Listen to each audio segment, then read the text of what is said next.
So, hi Ina. Hello po. Yeah, I know you'll be hosting, di ba, the All Saints Day later. So, yeah, Ina, aside from this, ano ang pinagkakaabalahan mong projects?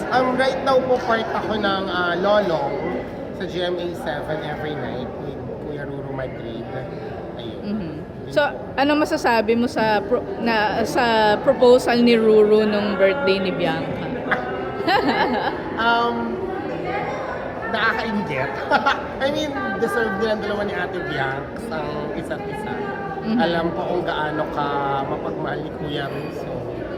Kung magpo-propose na talaga at matutuloy na, sila talaga ang endgame. So, when you made the jump from being an influencer to being an artista, ano yung mga changes na na-experience mo, both positive and negative? Siguro yung positive, mas natutong makisama. Hindi ka pwedeng bira lang ng bira. Hindi ka pwedeng careless sa mga sinasabi mo. Dati kasi sobrang kahit ano pinopost ko, kahit ano. Minsan inisip ko before lahat black and white, pero hindi pala ganon, may gray area. So parang isa yung sa natutunan ko in showbiz. And siguro yung negative is hindi ka na pwedeng maging sobrang outspoken kasi meron kang mga pwedeng makatrabaho pa in the future. So parang dapat mas lawakan mo yung isip mo, kung paano mo i-handle yung mga issue, pipiliin mo na yung mga battles mo, ganon. So, Ina, ngayon we have the PBB collab, di ba?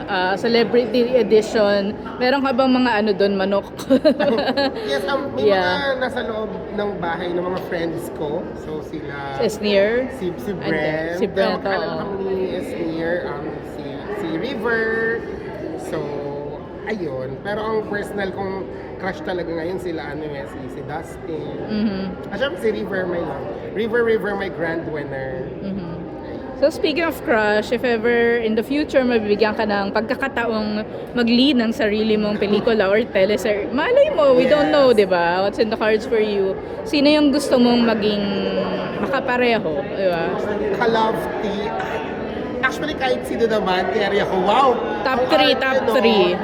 Pero gusto ko kasing makapartner yung mga ina-idolize ko din talaga na mga actor. Like, I'm a big fan of Cocoy De Santos.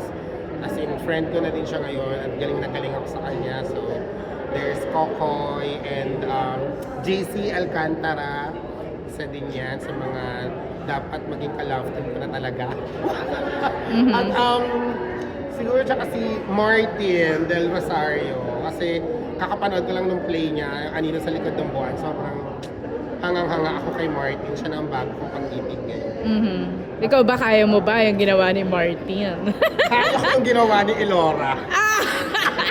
Basta mga kasing gwapo ni Martin at saka ni Yes, bilang alagad ng singing. Yeah.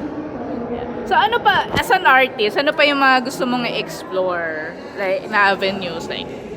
Since bago lang ako, I Yeah. want to try as much as possible na roles, kahit ano namang ibigay sa akin. And syempre, as na brand ako, as comedian, gusto ko din makapag-explore ng iba pang genre. Baka di ko alam, kaya ko rin palang mag-drama or mag-action or mag-sexy roles. Ay, why na? Yun, VMX. Yes, di ba? Maging next VMX star. Parang andun ako sa parang as long as it's a good project, I want to try para mas mahasa pa ako. And Yeah. para rin makasabay ako sa mga nilulook up kong artista. So, ayan. Napag-usapan natin yung love teams kanina. Ano yung masasabi mo, like, ngayon, malakas na rin yung hata kahit medyo nasa 30s na yung members ng love team, like Kim Chiu and Paolo Avellino? Ay, kasi syempre, lumaki na tayo sa napakadami mga film nila, Kuya Pao and the Queen Chu. So, siguro upcoming nilang movie for sure, papakiligin din tayo. And si Ate Kim naman, kahit sino i-partner mo sa kanya, di ba? And same with Paolo Avellino, dahil para sila magaling na artista and may chemistry sila. So, I think it would work. And actually, ako excited na ako manood ng nung film nila.